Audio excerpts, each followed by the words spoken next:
ஒரு ஈஸியான ரெசிபி தான் செய்ய போகிறோம். அதுக்கு ஒரு பேனில் கொஞ்சமாக கடலெண்ணெய் ஊற்றிக்கோங்க. நான் ஒரு 4 தக்காளியே பேஸ்ட் பண்ணி அரைச்சி இதில் சேர்த்துக்கிறேன்.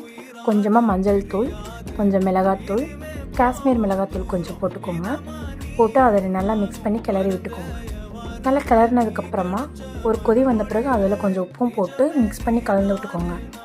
நல்லா எண்ணெய் பிரிஞ்சு மேலே வரும்போது நான் ஒரு 5 முட்டையை ஆம்லேட் பண்ணி எடுத்து வச்சுருக்கேன். அதையும் நான் பிச்சு இதில் போட்டுக்கிறேன். நல்லா பிச்சு போட்டு வச்சுக்கோங்க. நல்லா தூள் தூளாக பிச்சு போட்டுட்டதுக்கப்புறமா அதை நல்லா ஒரு பெரட்டி எடுத்துருங்க. நல்லா பெரட்டி எடுத்ததுக்கப்புறமா கொஞ்சமாக மிளகுத்தூள் போட்டு நல்லா ஃப்ரை பண்ணி விட்டுக்கோங்க, கலந்து விட்டு. அவ்வளோதாங்க, சூப்பராக ரெடி ஆயிடுச்சு டொமேட்டோ எக் பொடி மாஸ். எக் பொடி மாஸை நீங்கள் சாதத்துலேயும் வச்சு சாப்பிட்டுக்கலாம். ரொம்ப சூப்பராகவே இருக்கும். எந்த விதமான சாதத்துலேயும் வச்சு நீங்கள் சாப்பிட்டுக்கலாம். நீங்களும் ட்ரை பண்ணி பார்த்துட்டு எப்படி இருக்குன்னு சொல்லுங்கள். மறக்காமல் என்னோட சேனலை சப்ஸ்கிரைப் பண்ணிவிடுங்க.